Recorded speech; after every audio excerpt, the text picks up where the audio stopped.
Le 14 juillet, qui devient la fête nationale en 1880, c'est un débat important à la Chambre des députés. Certains considèrent, les royalistes, que la date du 14 juillet 1789 est la prise de la Bastille est un événement trop violent, et on va mettre du coup en avant la référence à la fête de la Fédération du 14 juillet 1790, qui est un moment de rassemblement entre le roi d'un côté et les Français de l'autre. Même si c'est un tout petit peu hypocrite, puisque la fête de la Fédération du 14 juillet 1790 commémorait la prise de la Bastille le 14 juillet 1789, et c'est en fait cet événement révolutionnaire qui va vraiment rester dans les mémoires. À la même époque, Marianne devient en quelque sorte officiellement l'allégorie de la République, et sa représentation va être omniprésente, que ce soit dans les mairies avec les bustes ou dans les différentes statues qui sont érigées à cette époque. L'exemple le plus célèbre, c'est la construction du monument Place de la République, qui est inauguré à Paris en 1883. Une allégorie de la République, coiffée du bonnet phrygien.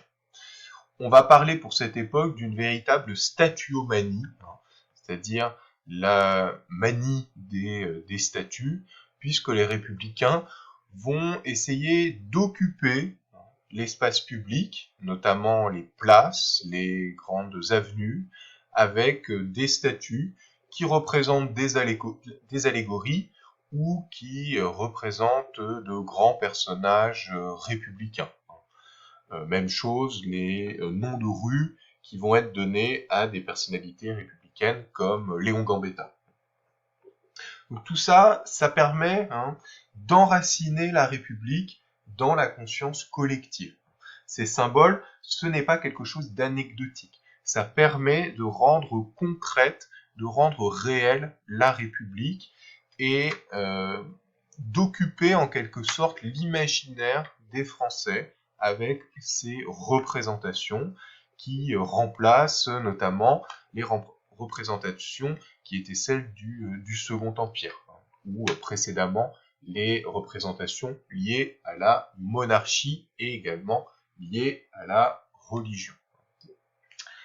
Les républicains vont également organiser de grandes célébrations, la plus importante qui est d'ailleurs probablement la manifestation la plus importante qu'il n'y a jamais eu à Paris, puisqu'elle rassemble au moins 2 millions de personnes, un lundi en plus, ce sont les funérailles de Victor Hugo en 1885. Au-delà d'être probablement l'auteur français le plus important du XIXe siècle et un des auteurs européens les plus importants du XIXe siècle, Victor Hugo est devenu progressivement une véritable icône républicaine, notamment du fait de son opposition à Napoléon III et de son rôle politique en France depuis 1870. La Chambre des députés vote pour Victor Hugo de véritables funérailles nationales qui partent, comme vous le voyez ici, de l'Arc de Triomphe et qui vont rejoindre le Panthéon.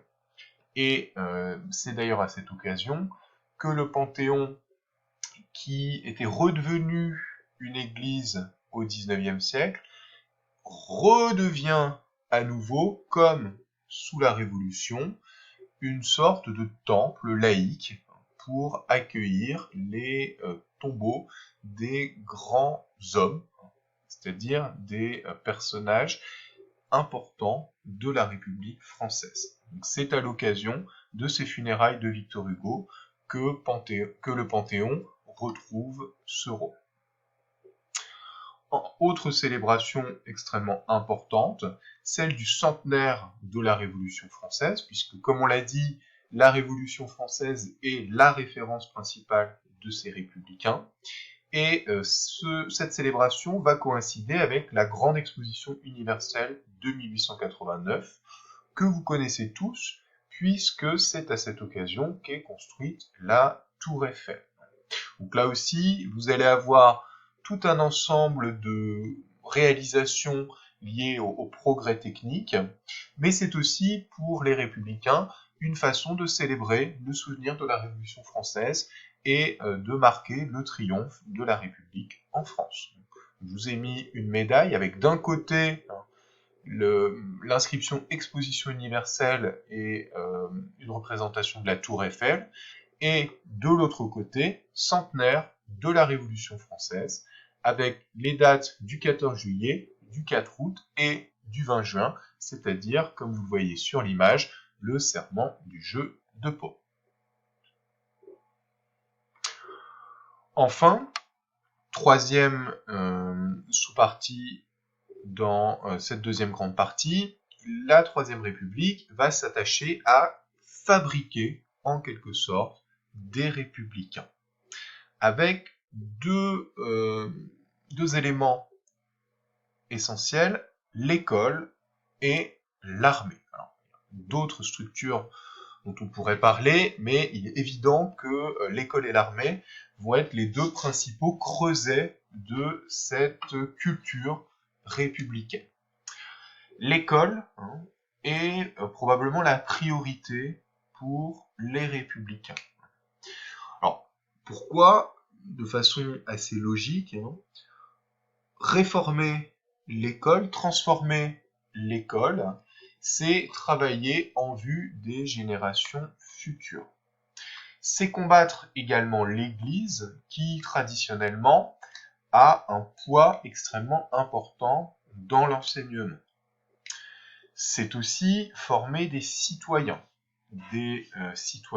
capables de voter en pleine conscience parce qu'ils ont reçu une éducation suffisante. Enfin, l'école est aussi une façon de diffuser des idées patriotiques en vue de la revanche contre l'Allemagne. Très rapidement, vous voyez, dès 1881-1882, les républicains vont appliquer le projet qu'ils ont en tête pour l'école depuis plusieurs années, voire on pourrait dire depuis plusieurs décennies. Ce sont les fameuses lois Ferry, du nom du ministre de l'Instruction publique Jules Ferry, vous voyez ces belles rouflaquettes sur la photo. Les lois de 81-82, une instruction gratuite, laïque et obligatoire de 6 à 13 ans. L'âge sera ensuite repoussé un peu plus tard. Une instruction obligatoire, ce qui n'est pas forcément si simple à imposer, puisque notamment dans les campagnes, beaucoup de familles ont besoin des enfants pour travailler dans les champs, mais une instruction obligatoire car elle est gratuite, ou plutôt une instruction qui va être gratuite parce qu'elle est obligatoire. Donc, c'est-à-dire que l'un ne va pas sans l'autre. On va obliger les enfants à aller à l'école, mais on va leur proposer une instruction gratuite. Cette instruction va être également laïque, c'est-à-dire que l'on va enlever dans cet enseignement les références à la religion. Alors, c'est quelque chose qui sera très critiqué par l'Église, mais il faut quand même tenir compte du fait que les républicains vont être assez accommodants, puisqu'ils vont réserver un jour de la semaine, alors à cette époque le jeudi, un jour de la semaine où il n'y aura pas de cours pour qu'il puisse y avoir du catéchisme, c'est-à-dire de l'instruction religieuse pour les enfants qui le souhaitent. Et les républicains vont conserver l'école libre, c'est-à-dire que les écoles confessionnelles, les écoles catholiques, protestantes, etc., pourront continuer d'exister en parallèle de l'instruction publique. Enfin, en 1886, la loi Goblet va laïciser le personnel des écoles publiques. C'est-à-dire que dans les écoles publiques, les professeurs ne pourront plus être prêtres, par exemple. Pourquoi ces quelques années de différence? Parce qu'il faut à la Troisième République du temps pour former un personnel enseignant dans ces écoles publiques, avec la création notamment de ce qu'on appelle les écoles normales pour former ces professeurs, former ceux qui seront surnommés par l'écrivain Charles Péguy les hussards noirs de la République. Cette idée, à travers l'expression de hussards noirs, que les professeurs sont des représentants de la Troisième République auprès de la jeunesse, qu'ils diffusent la morale, les idées de la République. Vous voyez ici la photographie d'une salle de classe en 1890. Alors, vous remarquez que l'enseignement n'est pas mixte. Vous remarquez qu'ils ont tous des coiffures un petit peu tristounes. Et vous remarquez surtout au tableau cet enseignement de morale avec une expression, un adage, plus fait douceur que violence. Allez hop, vous avez 4 heures pour méditer sur ce sujet.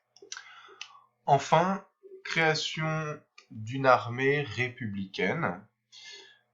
Une armée destinée à défendre la République, mais surtout à préparer la revanche contre l'Allemagne qui reste dans tous les esprits. La France a une population qui à cette époque est moins nombreuse que celle de l'Allemagne. En 1914, il y a 40 millions de Français pour 70 millions d'Allemands. Du coup, il y a la nécessité pour la France d'un service militaire large pour préparer un maximum de Français à la guerre. En 1905 est adopté le service militaire obligatoire et universel. Dans les années qui précèdent, il y avait encore la pratique du tirage au sort, il y avait encore beaucoup d'exemptions pour certaines personnes dans la société. En 1905, tous les hommes d'une classe d'âge doivent faire leur service militaire. Ça sera 2 ans en 1905, ça sera ensuite prolongé jusqu'à 3 ans, peu de temps avant le commencement de la Première Guerre mondiale. Alors, l'intérêt de ce service militaire, c'est de préparer une armée, évidemment. C'est aussi, là encore, d'inculquer un certain nombre de valeurs républicaines, de favoriser aussi un certain nombre d'échanges entre les classes sociales. Ça permet surtout, comme on l'a dit, de renforcer le patriotisme, voire le nationalisme de la population en la préparant à la revanche. Je vous ai mis une illustration de la fin du 19e siècle, assez classique, qui représente une allégorie de l'Alsace suppliant la France « Ne nous oubliez pas ». Et vous avez également une allégorie de la France, Marianne, qui tient un bandeau « La France n'oublie pas l'Alsace et la Lorraine ». Puisqu'il faut quand même voir qu'entre 1871, donc la perte de l'Alsace, et la Première Guerre mondiale, il se passe plus de 40 ans. En 40 ans, on a le temps d'oublier un petit peu les Alsaciens et il faut du coup raviver régulièrement le patriotisme des Français. Il faut arriver à lier l'idée de république et l'idée de patriotisme. Voilà.